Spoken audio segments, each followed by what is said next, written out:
토트넘이 실감을 할 수 있을지 모르겠는데요. 손흥민은 토트넘을 떠나버렸습니다. 손흥민이 토트넘을 떠난 후에 토트넘이 어떻게 될까 굉장히 궁금한 거 있잖아요. 그게 잘 되든 잘 되지 않든 궁금할 수밖에 없을 것 같습니다. 영국 디애슬레틱은 가레스 베일이 2023년에 레알 마드리드로 이적하면서 토트넘의 슈퍼스타 자리는 해리 케인에게 넘어갔다. 또한 케인이 이적했을 때는 손흥민이 팀의 대표 선수가 됐다. 하지만 이제는 토트넘에 슈퍼스타가 없다고 걱정했었고, BBC는 경기력에 대한 문제도 제기했었습니다. 손흥민은 지난 시즌에 데뷔 시즌 이후에 처음으로 리그 두 자릿수 득점에 실패했다. 하지만 그의 가치를 득점으로만 평가해서는 안 된다. 손흥민은 지난 시즌 리그에서 90분당 0.38개의 어시스트를 기록했고 90분당 0.68개의 기회 창출을 만들어냈다. 이는 지난 시즌 1000분 이상 뛴 선수들 중에 5번째로 높은 기록이다. 해외 주요 매체에서도 이걸 가장 궁금해해요. 슈퍼스타 손흥민이 없는 토트넘은 어떨까?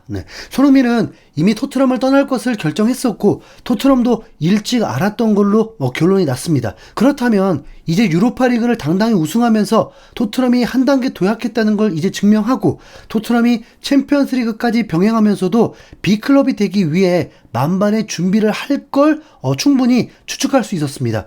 시작이 좋았습니다. 쿠두스를 영입했고 그의 플레이를 보니까 정말 토트넘에서 본 적 없었던 오른쪽 윙어이면서 토트넘의 전력을 높여줄 선수로 확인되었습니다. 이후에 모건 깁스 화이트 영입도 노력은 해보려고 했고 그러면서 토트넘 레벨이 정말 올라갈 것처럼 보였습니다. 그런데 지금 개막 열을 남겨놓고 토트넘의 현재 실정은 이 정도로 불안한 팀이 된 건 처음 보게 됩니다. 손흥민의 공백은 우선 윙어 숫자상으로 볼 때 문제가 있는 것은 아니었습니다. 깊이의 문제였던 거죠. 그런데 지금 상황은 공격형 미드필더가 사라져버린 토트넘이 되어버렸습니다. 이건 전례가 없습니다. 쿨루셉스키가 유로파리그 결승전도 출전하지 못하는 부상을 당했고 그 부상은 생각보다 매우 길어지면서 현재도 재활 중이라서 쿨루셉스키는 9월이 되어야 출전이 가능하다고 했었습니다. 모건 깁스 화이트는 이미 실패했고 그럼 이제 메디슨만 전적으로 의지해야 할 상황이었습니다. 메디슨은 그래도 재활이 순조롭게 진행되면서 아스날전부터 출전을 조금씩 진행했는데 한국에서 손흥민이 토트넘을 떠나기로 한 가슴 먹먹한 빅 이벤트 경기인 날 메디슨이 교체 출전 10분 만에 쓰러지면서 목발을 짚고 영국으로 떠나야 했던 안타까운 상황이 있었습니다. 손흥민이 곧 토트넘이라고 명언을 남긴 메디슨이고 메디슨은 부상 이후에도 손흥민을 위해서 자신과의 추억이 담긴 영상만 모아서 자신의 인스타그램에 올리면서 수백만 조회수를 기록하기도 했습니다. 한국에 와서 큰 행복 가지고 손흥민의 빈자리를 책임을 져야 하는 상황이었습니다. 로메로가 영어가 안 되기 때문에 메디슨이 주장이 될 수도 있는 상황이었습니다. 그런데 그가 부상을 당했고 어느 정도 장기 부상도 예상을 했지만 최종 결과는 십자인대 파열이라는 끔찍한 진단이었습니다. 시즌 아웃이라고 보면 됩니다. 그러면서 공격형 미드필더가 없이 시즌을 치러야 하는 상황까지 이르렀습니다. 에리슨이 떠난 후에 토트넘이 공미가 없었지만 버텨진 것은 케인이 미들라이커 역할을 하고 손흥민도 종종 공격형 미드필더를 보기도 했었습니다. 그런데 이젠 아예 없어요. 프랭크 감독도 날벼락인 건 마찬가지죠. 이 상황에서 개막전 앞으로 2경기를 치러야 합니다. 그리고 이제 케인이 토트넘을 떠날 때 약속했었던 매치가 올해에도 치러지게 되었습니다. 올해는 토트넘 구장이 아닌 뮌헨 홈구장에서 열리는 경기입니다.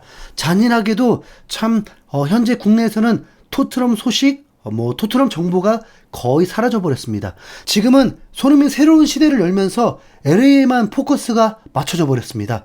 상상 이상으로 토트넘이 빠르게 지워져 버리고 있습니다. 근데 더 황당한 건 토트넘 구단마저도 토트넘 선수들의 훈련이나 그런 건 아예 없고 손흥민 떠난 컨텐츠로만 도배를 해버렸습니다. 팔리냐 영입은 마치 유망주 영입 취급되어 버렸죠. 뮌헨과의 경기 전 기자회견도 있을 법한데 우선 차지도 못했습니다. 경기 1시간 전 라인업이 뜨면서 확인할 수 있었습니다. 토트넘 바이에른 뮌헨 경기는 쿠팡에서도 중계도 하지 않게 되었습니다. 저 진짜 이 컨텐츠 왜 하고 있는 거죠? 나 완전히 새 됐어. 프랭크 감독은 비카리오 골키퍼, 포로, 로메로, 반더벤, 스펜스, 벤탄쿠르, 팔리냐, 사르, 쿠두스, 히샬리송, 존슨을 선발 출전시켰고 바이에른 뮌헨은 노이어 골키퍼, 라이머, 우파메카노, 타, 스타니시치, 키미, 고레츠카, 올리세, 코망, 디아즈, 케인이 선발 출전했습니다. 프리시즌이니까 아직 참겠지만 나는 베스트 11을 출전시켰는데 김민재가 벤치에 있네요. 실험을 하려거든 김민재 타를 출전시켰어야 했는데 느낌이 좀 쎄합니다. 뮌헨이 전반 11분에 케인의 득점이 터졌습니다. 올리세가 하프라인 아래에서 롱볼을 연결한 것이 케인이 웬일인지 라인을 깨고 찬스를 잡았고 그대로 왼발 슛 득점에 성공했습니다. 그런데 그거 보니까 옵사이드도 충분히 될 수 있을 것 같아서 진짜 경기였다면 취소했을 것 같습니다. 14분 뮌헨은 추가골 기회를 얻게 됩니다. 토트넘 데뷔전을 치르는 팔리냐가 박스 안에서 태클을 그렇게 잘한다고 자랑한 팔리냐가 첫 경기에서 태클로 페널티킥을 허용했습니다. 진짜 가지가지합니다. 네. 팔리냐는 뮌헨에서 답이 없어서 토트넘이 임대로 영입했는데 이게 현실이에요. 남의 팀 벤치 선수를 임대로 데려와서 쓰는 팀, 이게 토트넘. 네. 아무리 진짜 정을 주려고 해도 참. 키커는 케인이었습니다. 그런데 케인은 스트레스 풀듯이 대포할 슛을 선택했는데 미끄러지면서 하늘 높이 쏴버리면서 굴욕을 당해버렸습니다. 이 프리시즌 경기에 최소 5만 명은 있었던 것 같은데 경기는 뮌헨이 지배를 하고 있었습니다. 히샬리송은 갑자기 전성기가 돌아오듯이 좋은 슈팅 2번이 나와서 살짝 놀랐습니다. 손흥민 자리에 존슨이었거든요. 존슨 어땠을까요? 존슨 볼터치 자체가 총 7회였습니다. 공격적인 움직임은 아예 없었습니다. 그냥 없는 선수나 마찬가지였습니다. 존슨은 왼쪽 자리로 나와서 단 한 번도 장점을 본 적도 없었는데 말이죠. 이건 프랭크 감독의 실패라고 봐야죠. 존슨은 국가대표에서 스트라이커 혹은 오른쪽, 토트넘에서도 대부분 오른쪽이었거든요. 700억 선수라서 프랭크 감독이 눈으로 그냥 보고 싶었나 봐요. 답이 없으니까. 뮌헨은 퀄리티 높은 경기력이 유지되었습니다. 올리스의 대활약 때문이죠. 그냥 딱 그런 느낌이었어요. 왜 이 경기에 히샬리송이 가장 잘하고 있을까? 토트넘의 레벨이 딱 에버턴 정도에서 있지 않을까? 뮌헨이 압도를 했지만 전반은 그래도 0대1로 맞췄습니다. 뮌헨은 전반에 슈팅만 15개, 토트넘은 전체 슈팅 2개, 점유율도 30%였습니다. 전반전 마치고 토트넘 팬들 코멘트가 진짜 참 안타까울 정도였는데요. 슈퍼컵 전에 10명 영입 안 하면 다 끝난다. 프랭크 감독이 전반 마치고 계약 취소하고 싶었을 거야. 쿠두스, 레비한테 속았다. 레프트 윙어 영입 안 하면 토트넘은 망한다. 창의성이 아예 없는 팀이다. 히샬리송과 존슨은 이 팀에 있어서는 안 된다. 챔피언십에 있어야 된다. 소니의 공백이 이 한 경기에 다 묻어났다. 슈퍼컵은 끝났다.